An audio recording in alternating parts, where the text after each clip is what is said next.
Well, in a monumental decision, the Supreme Court struck down affirmative action for college admissions today. Well, Fox 12 Washington News Bureau reporter Peter Zampa has more on this historic opinion. Along ideological lines, a 6-3 decision from the nation's highest court guts affirmative action in college admissions in this country.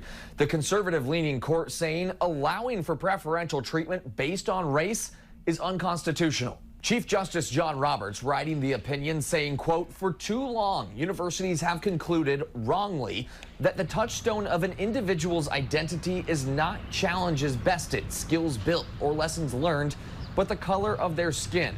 Our constitutional history does not tolerate that choice." The schools involved in this case, University of North Carolina and Harvard.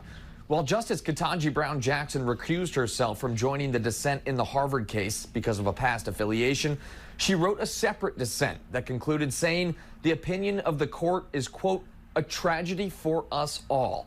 Supporters of affirmative action argue the policy leveled a playing field historically tilted against them, helping to add diversity to the student body. Those in support of getting rid of affirmative action say the approach was racial discrimination, preventing a meritocracy.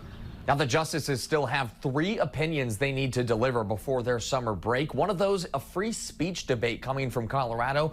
The other 2 have to do with the White House's student loan forgiveness program. Reporting in Washington, I'm Peter Zampa.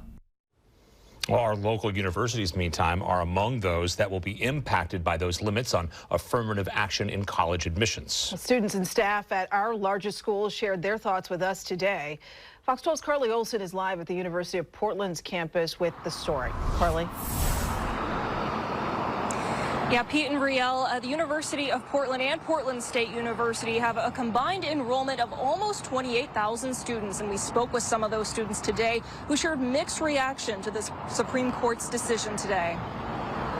As America, it feels like we're going backwards, and it's scary for us marginalized people. A Portland student shares his feelings Thursday on the Supreme Court's decision to limit affirmative action. It's upsetting, shock, because it helps people of color, and it seems like everything keeps getting attacked for marginalized communities. Others viewed the decision differently. I think that's good, honestly, if they're not gonna look at anyone's race. I mean, hopefully they would just look at the admission paper, you know, and I think that's what's most important. Portland State University is the most diverse university in the state, with almost half of its students identifying as a race other than white. I was expecting it, but still disappointed. The Vice President of Global Diversity and Inclusion says affirmative action is about opportunity, not about giving handouts. But when we think about opportunity, what we want for minoritized communities, for all of us, is options.